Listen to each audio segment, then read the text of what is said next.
What is going on, guys? Hope you guys are doing good. Looking at crypto today. Typical disclaimer before we get started here. None of this is financial advice, legal advice, or tax advice. This is just for entertainment purposes. I'm not an advisor in any of those categories, so do your own research, consult a professional before you invest. Now, I was thinking I'd take a look at some of the recent headlines because there's been some big ones. And then from there we can look at the individual cryptos, see how they're doing. You guys, let me know what you're in right now. I know a lot of the altcoins are struggling a little bit, but I think there's some that are still doing decent. I've seen some buzz for it online, so I'm curious what you guys are in. But there was two big, like multi-$100 million headlines this week related to crypto. The first being that there was a decentralized smart contract startup called Forsage, I think is how you pronounce it. And supposedly they raised more than $300 million from millions of retail investors worldwide. And it was a pyramid scheme. So I think the alleged claim is that for the first 2 years, it just functioned like a standard pyramid scheme in which investors earned profit by recruiting onto others into the operation. So I guess what it was supposed to be is to allow transactions via smart contracts that operate on the Ethereum, Tron, and Binance blockchain. That's very generic. I had never heard of this company before this headline, but let me know if you guys have heard of it before. I know there's like probably thousands of crypto startups and other companies out there now, and there was a lot of VC funding just flying around for the past couple of years, so it's not surprising that something like this happened, but kind of proves my point that it's not a well-regulated or even transparent space. Like, people don't even know what they're investing in half the time because, one, the technology is really complicated, so it's easy for companies to just use technical jargon to confuse you. And two, there's just like the regulation isn't there yet. Primary way for investors to make money from Forsage was to recruit others into the scheme. It used assets from new investors to pay earlier ones. Yada yada yada.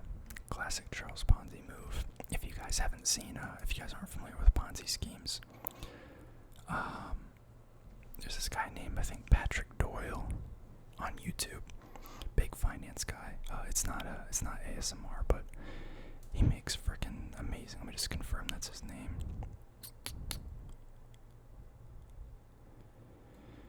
No, that's not it. Patrick Boyle with a B, sorry. Made an amazing video on Charles Ponzi, which is like the guy that the Ponzi scheme's named after. That just came to my mind when we were talking about this, but despite this, the defendants allegedly continued to promote the scheme while denying the claims in several YouTube videos and by other means. What the heck? Another big one. So I did a little bit of research because this kind of confused me, but there's something called a blockchain bridge, which connects two different cryptos and allows you to transact on one without like fully trading into the other, I guess. So I guess in that way it's different from an exchange. If that's not correct, correct me in the comments, but that's my understanding. But there was one called Nomad. Again, I don't think I've ever heard of this before this headline, but supposedly hackers found a way to get in, and they took $200 million from this so-called bridge. It's a tool that lets users swap tokens from one blockchain to another. It's very broad. It makes it sound like an exchange, but from my understanding, it's different. I have seen a couple of crypto companies come out like in the past and like reimburse users who were affected by hacks and stuff, but this is a lot of money. I wouldn't be surprised if it doesn't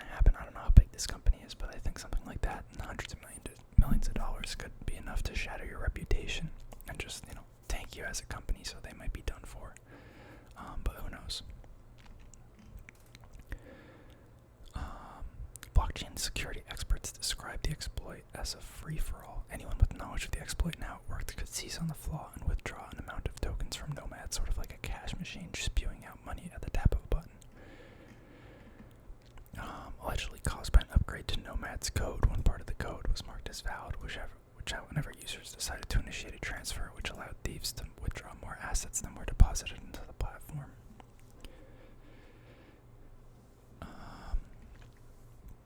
Without prior programming experience, any user could simply copy the original attacker's transaction call data and substitute the address with theirs to exploit the protocol. Nice.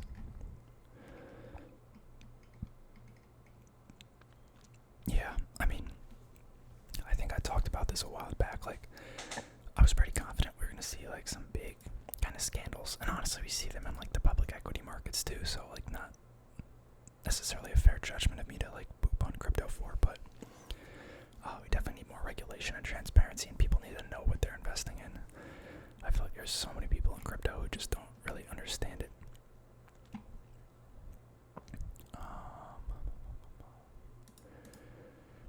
And then, I don't know if you guys saw, I think this just rolled out this week. Not only is Robinhood axing 20-something% of its staff, which isn't even in this article, I just saw that headline today though, but they're also being fined $30 million because they didn't have correct anti-money laundering safety protocols in place for their crypto segment. They're alleging that it was understaffed, didn't maintain compliant cybersecurity programs, failed to foster and maintain an adequate culture of compliance. So they settled. This $30 million is a settlement, and they do have to have an independent compliance consultant to perform an evaluation of the unit compliance going forward.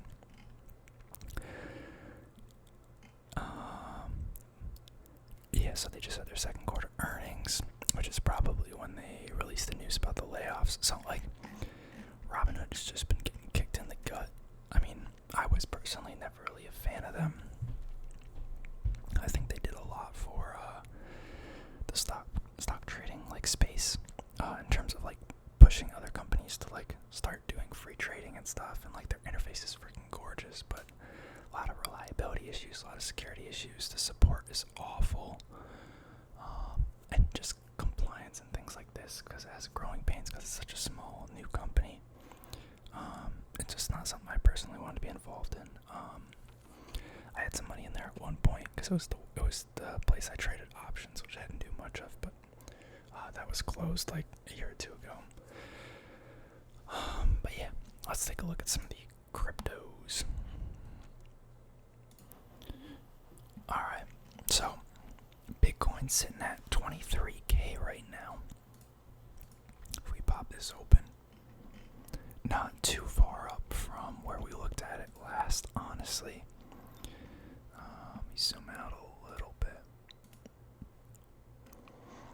I think it was in the 19s or 20s last time we looked. You can see it's been some ups and downs, but it's been mostly trading sideways about since middle of May. Yeah, honestly, I think that this is when crypto does worst, is because there's just not volume. The interest is lower. You can even just see in the volume here, volume is in the high 20s, low 30s. Obviously it spikes here on the downward volume, but all along here it's been high teens, low 20s.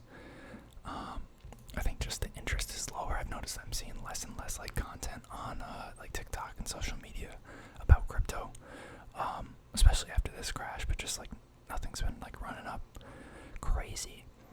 And also the exchanges just do a lot worse because a lot of their money is based on percentage fees, which is increases and decreases with trading volume. So not a net positive for them. Looks like the volume's been a lot higher this past month, but or past 2 weeks it looked like.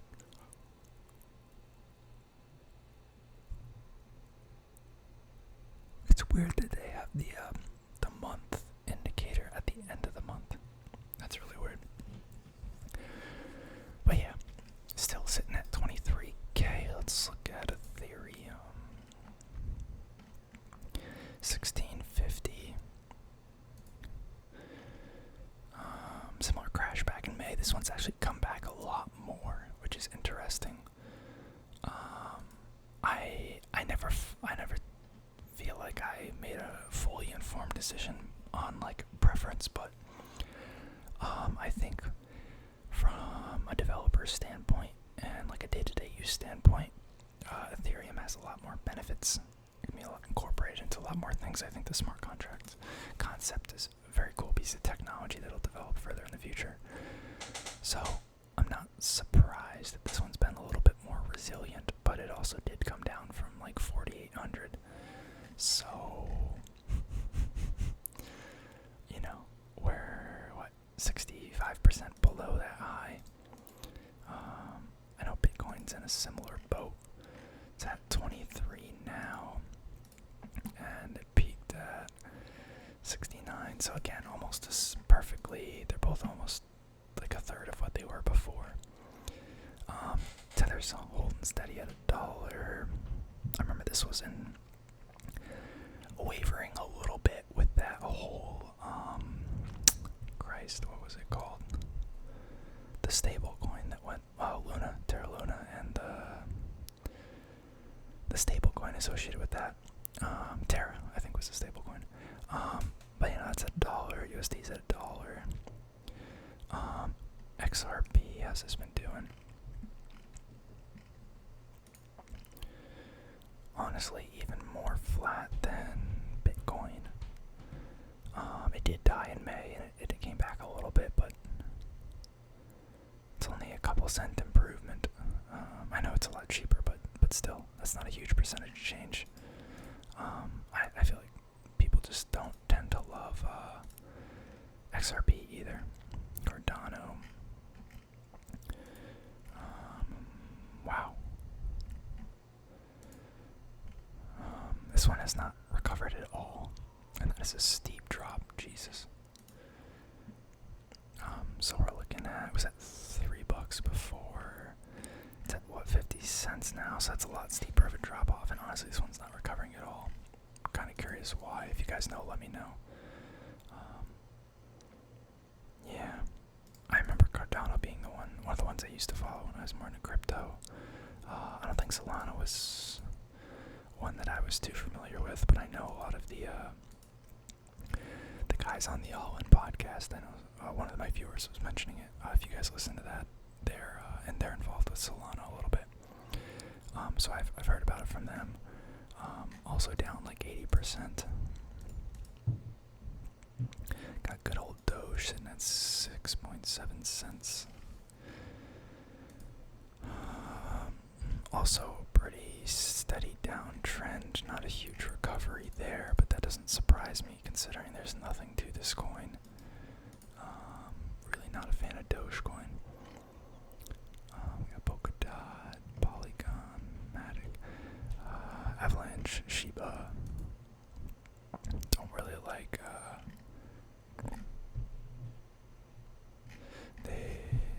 don't really like Shiba either. Same reason as Doge. I don't even want to know, what is that, like 85% drop, something like that. Absolutely nothing backing it, it's just sad. But yeah, let me know how you guys' portfolios are doing, and more importantly, let me know what you're in. I am curious. And if you have any other videos that you want to see, drop them below. I know someone mentioned they wanted me to look at like gaming and Web3. I know I made a little bit of content on the metaverse gaming and such, but I'm really not too well versed in it. I don't want to just talk about something that I know nothing about. But drop the comments if I know anything about it. I'm happy to talk about it, and I'll see y'all next time.